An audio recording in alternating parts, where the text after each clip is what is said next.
And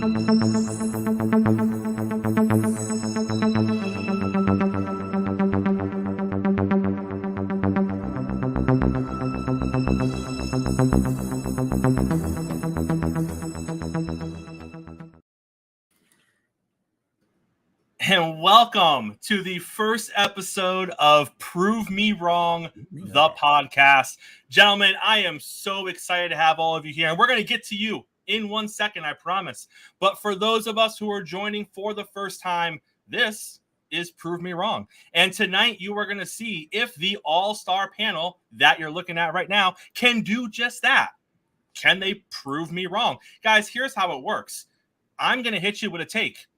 It's going to be a great take, but no matter how great it is, your job is to prove me wrong. As you're attempting to prove me wrong, if I like what you're saying, I'm going to fire you up. You're going to see your points rocket to the top. If I don't like what you're saying because it's trash, then I'm going to take points away from you. Now, the first two rounds are the friendship rounds. After those rounds, nothing happens. You're all still here. But after round 3, round by round, one of you goes away. And we're going to end up with just 2. And then we're going to crown a champion. And let's be honest, it's a pretty big deal. I saw Jordan talking trash earlier. He wants to be the champion. He wants to be the champion tonight, all right? He's ready. He's ready to bring the heat. He's ready to get it going. Now, before we do get it going, and I do my introductions for all of you, let's fire up the scoreboard, shall we? Because who doesn't love an awesome scoreboard? Scoreboard, let's go. Let's bring it in. Let's see what you got. Oh, there we go, guys. It's the Prove Me Wrong scoreboard. Let's get to our introductions on the all-star panel. First up, it is the host of the morning show, Coach. How you doing tonight, my guy?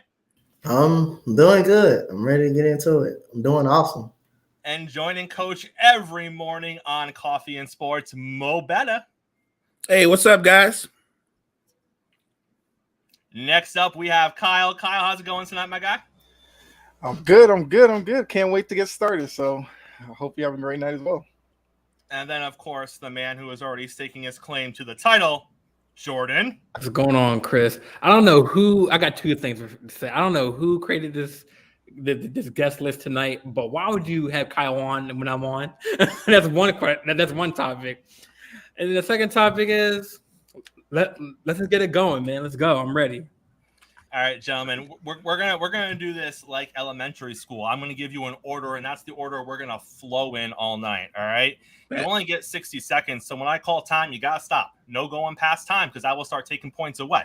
So if you built up enough points and you want to risk it, by all means, get a few extra words in. But time is time. Our order tonight is as follows: it's gonna go Mo, it's gonna go Kyle, it's gonna go Jordan, it's gonna go Coach. That is the order we are gonna keep. Until we start losing people, then we can switch things up a little bit. Gentlemen, we are going to open the show talking LeBron James, all right? And here is the statement that I present to you. Remember, you got to prove me wrong. LeBron James's greatest rival in the NBA is Steph Curry. Prove me wrong. That Steph is his greatest rival? Yep. That might be true. You know what? I'll go this way. So Steph has 4 titles. LeBron has 4 titles. But the guy that really kind of like attacked LeBron's legacy, I think it was those 2 finals that he lost to KD. I think KD not only took over those finals, KD made the signature shot in both of those game 4s. That's not a coincidence. So I think that KD put a dent more in LeBron's legacy because when you look at their records against each other in the finals, KD is 2-1 against LeBron. So why wouldn't KD be his greatest rival? KD's also had a better run, well, not as of late, but I'm just saying that when you look at KD's body of work versus LeBron, it holds up more. The 2 finals that Steph was with KD was the best player. He's not 2-time finals MVP by accident. He's a 2-time finals MVP in a series that LeBron was in. All right. Hey. Mo Betta, top of the scoreboard, my man.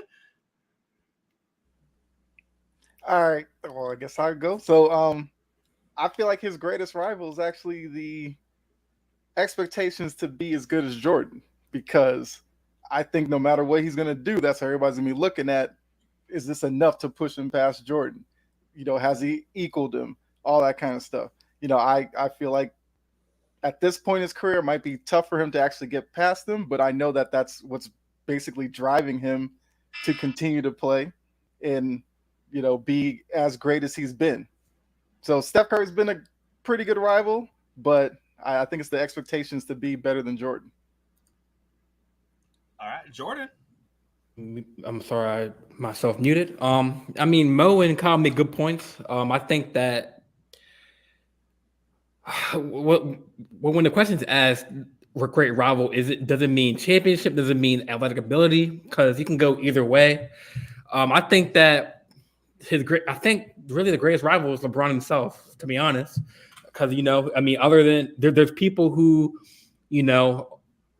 we all say when Jordan left the league, who's gonna be the next Jordan?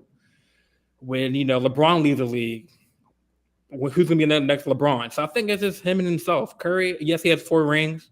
He's up there with LeBron, but really he's chasing himself right now. He's all-time leading scorer. And what does he have to prove? I think he's just up against himself. All right, Coach, wrap it up. All right, so I'm gonna go KD. KD is an interesting thing to me because KD always fell second fiddle to LeBron, in second place behind LeBron. LeBron beats him in the NBA Finals when he was younger. Of course, KD messed up his own chance of playing LeBron in the NBA Finals, and after that, he went and joined the Golden State Warriors. He hit the game-winning. He hit pretty much the game-sealing shots in his face, and KD hasn't had the best of success in the regular season versus Kevin Durant. He has lost most of his performances versus LeBron James. You go back to Oklahoma City. It was a Christmas Day game that he lost to LeBron James. So he could never beat LeBron James when it matters the most. But he goes to the Warriors, and all of a sudden that's his only shot. His only shot to beating Kevin Durant. It took him, Steph Curry, Klay Thompson, to get rid of LeBron. And LeBron still had a hell of a game. He had a hell of a game 1, but Kevin Durant, making the team more unstoppable than ever, overcame Kevin Durant. So I feel like the best rivalry, Kevin Durant, LeBron, because Kevin Durant always fell second fiddle behind LeBron. And I'll be honest, when I was making these questions today, and I sat there and thought to myself, my thought was, LeBron's biggest rival is himself, right? Because I get the Steph argument. I kind of went there for a second too, but I was like, no one really talks about Steph and LeBron. So interesting. I love it. I love it, guys. So round 1. Hey, round 1 is in the books. Remember, friendship rounds, guys. No one's going home yet. We all still like each other. We're all still kind of feeling out the process. But Mo Betta, top of the leaderboard. Look, he gets a load. Mo, I got that trophy I shined that. I shined that trophy. Good looking up. out. That's nice, right? Yeah, I know. You like how that trophy looks. I shined that for you. Mo's holding the trophy right now, but we got a long way to go. Coach in second place right now with 5. Jordan and Jordan, you said I know it's where you finish, not where you start. What you said, I'm just okay. All right, but you and Kyle are getting the slow cook going. That's fine. I get it. That's okay, gentlemen. Second topic. Hey, we only got 5. All right, this is rapid fire. We are in and out. We only got 5. Second one, we're going Major League Baseball. All right. I know. I see the faces. You're like, what baseball? What are we talking about? Baseball. Here's what we're talking about. Shohei Ohtani. Right now, as we stand today, July 30th, 2023, is the greatest player to have ever played baseball in Major League Baseball history. Prove me wrong. He's a special talent, especially when you consider what he can do on the mound, what he can do with the bat. Right now, today, he's one of one. And the only other guy, I guess, through history that might stack up with him, you'd have to go all the way back to Babe Ruth. But that being said, he hasn't done anything to exceed Babe Ruth. And when you're talking about the best baseball player I've ever seen, even though he didn't pitch, and even though there's a cloud over him, I haven't seen a baseball player better than Barry Bonds. And I was talking about Barry Bonds when he was with the Pittsburgh Pirates. He was a 4-time MVP. Never mind what he did when he went to San Francisco. I think Barry Bonds to me is the best baseball player, bar none, that I've ever seen in the modern era. The fear that he instilled in pitchers, just the fear that he instilled in lineups in general. I've never seen that kind of intimidation on a baseball field, let alone in any other sport. Barry Bonds, to me, is just on another level. Love Shohei Ohtani. He's a special talent. I don't think he's been in the game long enough to stack up with a legend like Barry Bonds. Not yet. I don't think his resume is that long. I'm just saying, I saw my man throw a complete game shutout in game 1 of a doubleheader, and then he went and played game 2 and hit 2 home runs. Like, I'm just like, come on now. All right, next up. I mean, I was kind of hoping you were going to say maybe he wasn't the greatest player. I might have something to argue, but I feel like the same fear, because Mo brought up a good point with Barry Bonds, but the fear that Bonds put in other lineups, like Shohei's doing the same thing. But Shohei also is going on the mound, and he's like, Clemens or Randy Johnson out there with that kind of intimidation. He's throwing 100 miles an hour. He's got devastating repertoire of pitches, and he's even got speed on the bases. Like, he is a complete player right now. I mean, maybe baseball could do a little better marketing him. Maybe this wouldn't even be a conversation. But I actually would have to say I think Shohei is probably the greatest player. Now, Kyle, you're not going to rack up the points proving me right. That's why I was like, you should have went the other way and said he wasn't. I could be like, oh man, you crazy, but Come on. It's a hard show sometimes. All right, Jordan. Yeah.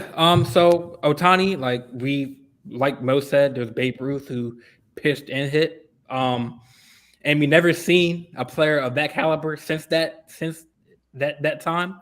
But I never seen a guy who can pitch like 95 one night and pitch and hit like 5 base hits, 2 home runs in DH. But maybe I'm a little homer here, but I think the best guy in baseball is Aaron Judge, because like last year he did set the home run league most home runs in the season. But now Ohtani is catching him this year. I know he's like, oh, can Ohtani catch Aaron Judge in home runs?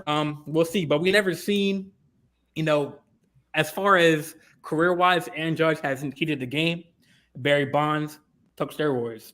I'm not saying that's a bad or good thing, but Aaron Judge has done it the right way. And I know his career is not done yet. I don't know what Kyle's rolling his eyes, but I mean, last year he was a home run champion of regular season home run. So, but Ohtani, yes, he has the potential to be like Mo said. His career is not done yet. He's still like early in his prime as Shohei. So he still has more to prove. But I think the best player overall, I think, is Aaron Judge, because like he got that contract. He got the best outfielder. We've seen that size who can hit.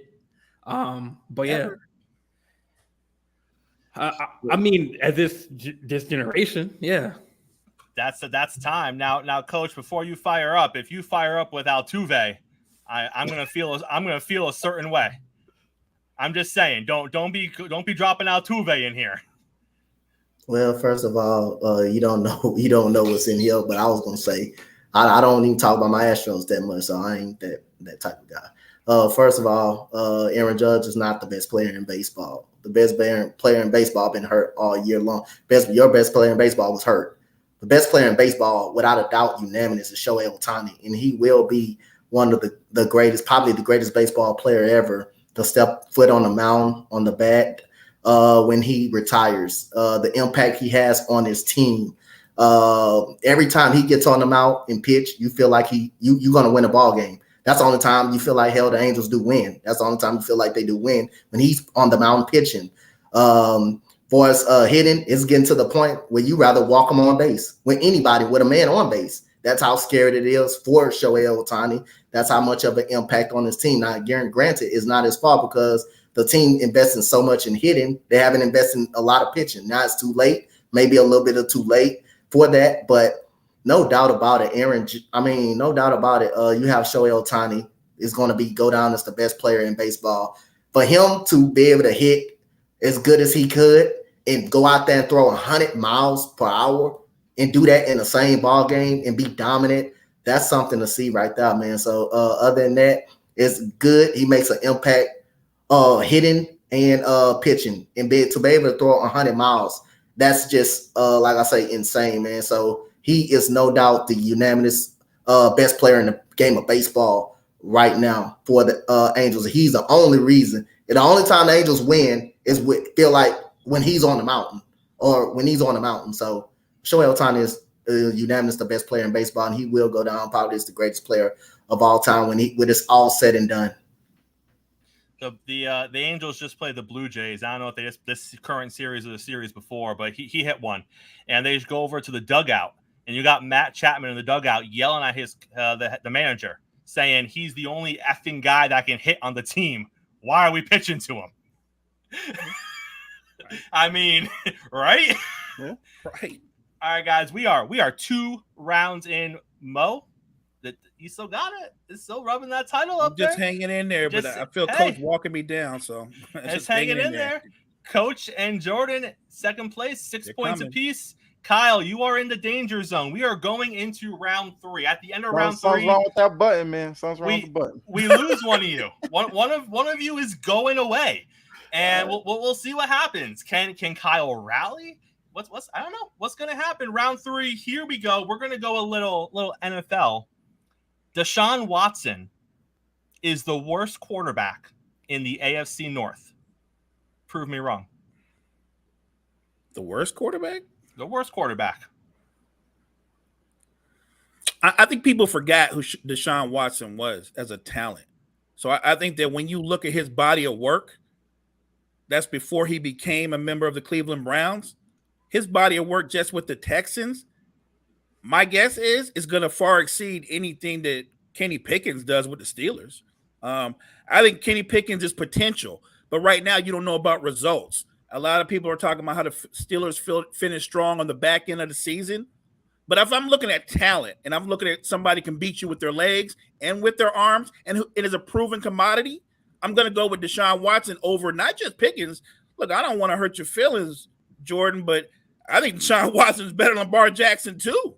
He's better than Lamar Jackson too because Lamar is really a one-trick pony. Lamar's not a quarterback who's not a good passer. He's a running back who's not a good passer. And that's just what he is. And if they continue to run that same offense where he carries the ball 150 times a game, he ain't making it through this season either. So he's not better than him as a quarterback. The only guy in that division that is a runaway better than him, clearly, we know who that is. It's Joe. It's Joe Boogie. No question. But when you look at the rest of that division, I'll take a Deshaun Watson with a full training camp under his belt and a full understanding of Cleveland's current offense against anybody else. I mean, I'm right there with you, Mo, because to say he's the worst in division, I could argue talent-wise could be the best. But I do think Joe Burrow is the best in the division. And yeah, look, Jordan, I know when you come up, you're going to talk about Lamar, but if Lamar could reach his potential, he'd probably be as good as Deshaun Watson. Like, just check him out with those Houston Texans teams when he had literally nothing around him and he was still up there in passing yardage. He would keep them in games they had no business being in. You know, he had some success with some of the Bill O'Brien years, but if he gets back to that level, like 85%, the Browns are going to be a problem in that division. And it's going to be solely because of him helping out Nick Chubb and the wide receiving group. So, yeah, I disagree with you on that one, Chris. I think he might be the best. All right. Relax, because it's my turn. So I think that the only problem I see with Watson, yes, he was the best quarterback on the Texans that he was going off, but he's coming to the North, you know, with Lamar Jackson, Joe Burrow, you know, and don't forget, Kyle, Lamar Jackson won MVP with the talent that he had. You know, 14-3 record, MVP season. Lamar and Mo, you said Lamar's a one-trick pony. I mean, this year we have more weapons, man. We have Odell, we have Zay Flowers, and we have, you know, I guess you could say Aguilar now, but you know, we have a new offensive coordinator in Monken. So this is where we're going to see the Louisville Lamar Pro style offensive quarterback. Now Watson, he should be able to be the best quarterback because he has the best running back in the league, but Nick Chubb behind him. So he has a full season with him. So yeah, I think Lamar. I mean, healthy. He's overlooked in that division. So that's my take. Time. All right, Coach, bring it home. Imagine having David Johnson and Duke Johnson a part of your backfield when you're the quarterback. Imagine having Hanson coming off the practice squad and you lose your star receiver because of nonchalance by Bill O'Brien. You still have a 33-7 season. Statistically, if that was a winning year for my Houston Texans in 2020, that's an MVP type season. Now we didn't have a defense. We didn't even have a receiver that you can name. The only receiver you can name is Will Fuller, and he decided to take drugs in the middle part of the season, and he still had a 33-7 season. We lost 9 close games, even with his top receiver. So he proves that he didn't need a top receiver. He didn't need DeAndre Hopkins at all. But now you're bringing them to Cleveland.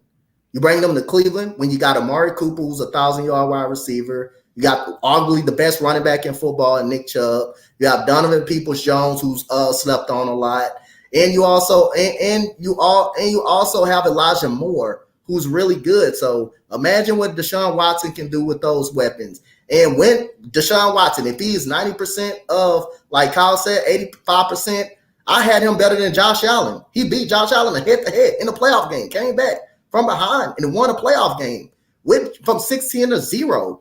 I think when he's his right self, he's better than Lamar Jackson, a better passer, better football player. Lamar Jackson may be a better athlete than Deshaun Watson, but far as quarterback, being able to throw the ball on the run, being able to run the ball, being able to throw a pinpoint accuracy, I think that goes to Deshaun Watson. I will take Deshaun Watson over Lamar Jackson and Josh Allen. I think when Deshaun Watson, time. Coach, lighten it up. Yes, all right, gentlemen. Woo! My God. Oh, you were not wrong. You said you were just holding it until Coach with the wow. All right. I work Coach with this guy every day. I know who he is. Coach up to second place. So, like I said, the friendship rounds are over. We had to say goodbye to someone. And Jordan, you're in the hot seat, my guy. Any last? They're gonna call you Jordan Spence.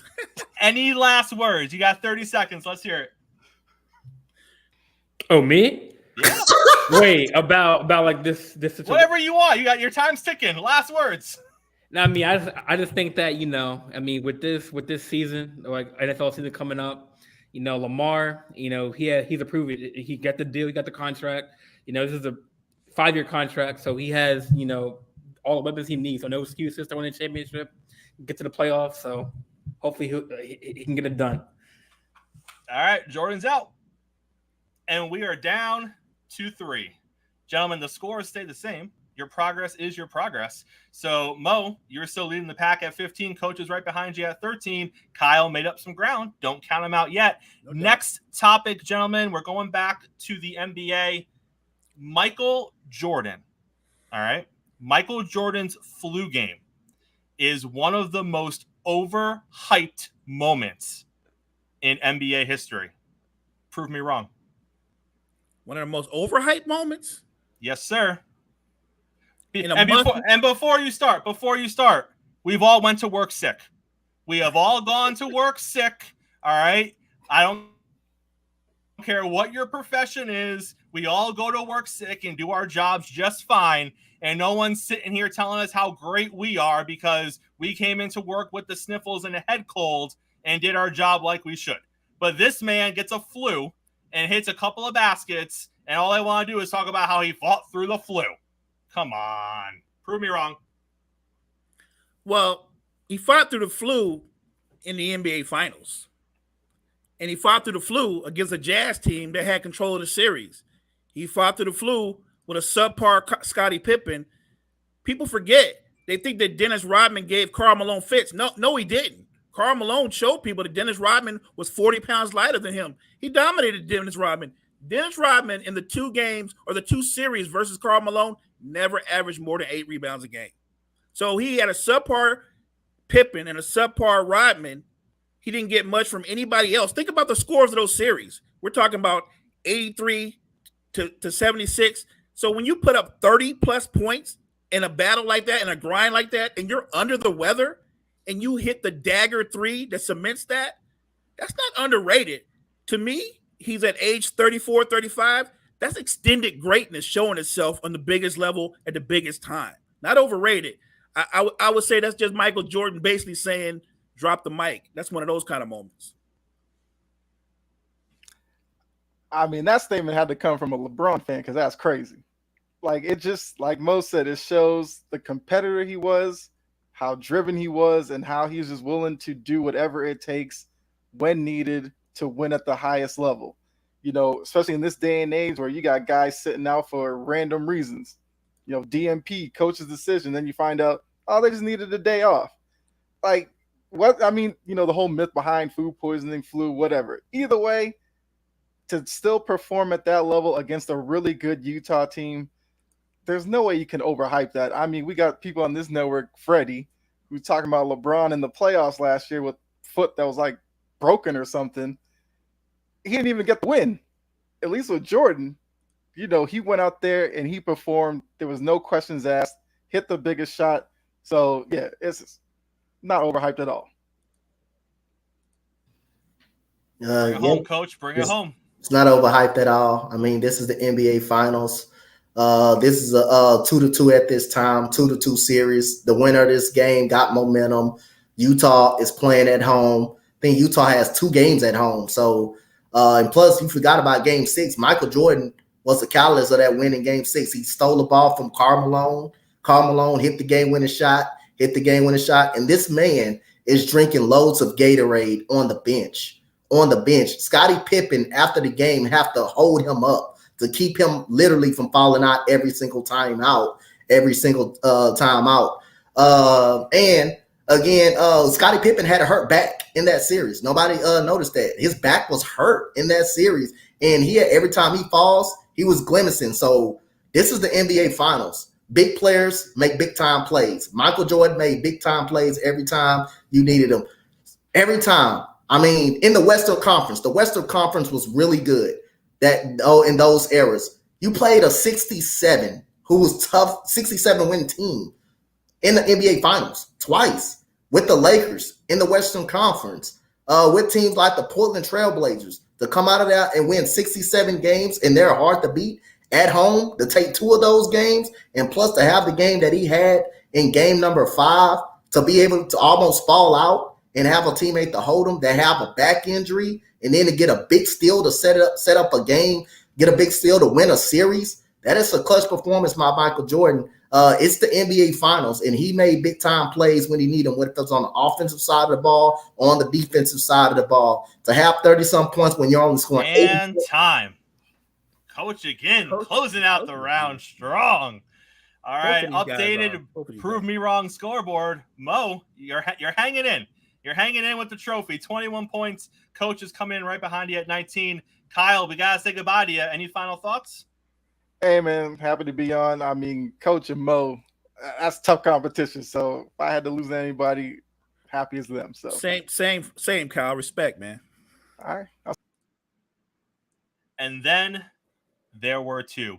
Gentlemen, your scores stay the same. It's only a 2-point differential. Coach has been climbing the mountain this entire show. Here is our final topic. Winning championships and greatness in any sport does not go hand in hand. You don't need the championships to be considered one of the greatest of all time. Prove me wrong. I disagree with that. Look, there are plenty of great players in the Hall of Fame of all 3 major sports, but they're in the Hall of Fame. When you get into the penthouse level, when you're talking about the best 10 of every sport, if you ain't got a championship, you're not in that conversation. You're not in that conversation for greatest of all time. So while I admire Charles Barkley, Scottie Pippen, not Scottie Pippen, but Patrick Ewing, and guys like that, Karl Malone, they're great. They're all-time greats. But when you want to be in that conversation for the greatest or the best of the best in any sport, I look at Tom Brady right now. He's 101. There's been some great quarterbacks. My favorite quarterback, Joe Montana's won 4. Brady's got 7. There is no conversation to be had who's the greatest quarterback of all time because he's got the numbers and he's got the titles. So it does matter. It does have an impact. Michael Jordan isn't considered the GOAT because he led the league in scoring 10 times. He's considered the GOAT because he's a 6-time NBA champion and a 6-time NBA Finals MVP. That's what separates him from every modern day player. That's the biggest difference. You can put up numbers, you can put up stats, that'll get you in the Hall of Fame. But where you make your name, where you make your legend, it's in the postseason. And if you don't excel in the postseason, there's a ceiling on your success going into the Hall of Fame. Everybody wants to be in the penthouse, but they can't get there. All right, Coach, one more chance to bring it home. Let's see if you can climb past Mo Betta. Well, James Harden is the epitome of being a great regular season player and not being able to make his name in the postseason. They don't call Michael Jordan the GOAT for nothing. And another reason why they call him the GOAT, think about how many players did he stop from winning titles? How many great players did he stop from evidently winning a championship? Patrick Ewing, one of the greatest centers of all time, doesn't have a legacy defined by a championship, but he's still a Hall of Famer. Charles Barkley was stopped by Hakeem Olajuwon and Michael Jordan. You have Reggie Miller, still don't have a championship to this day because of Michael Jordan and Kobe Bean Bryant. Your legacy is Allen Iverson, who drugged that dirty, filthy 76ers team to the NBA Finals and got a game off the Lakers, who were hot, who were blowing out everybody in the playoffs, That was their first loss. That was their first loss throughout the NBA Finals. So you can say championships define your career if you don't win one, but it's a lot of great guys, superstars out here that don't got a championship, that haven't had enough to even win one. Dirk Nowitzki stepped up when his team needed him the most, stepped up in that Miami series when they were supposed to be one of the worst teams to ever win a championship. He the one stepped up and made that happen. They got bounced out the very next year by the We Believe Golden State Warriors. So at the end of the day, a lot of guys' legacy is and time. Gentlemen, that was quite the battle. Our final score, and Coach, if you went to a different sport, you would have had it. That you dropped all the NBA stuff. I just need you to go to one more sport because Mo hit 2. That would have put you over. But it's all gentlemen, good. Wow, that was unbelievable. The final score for episode 1, Mo Betta taking the crown home, 27 points, Coach with 26.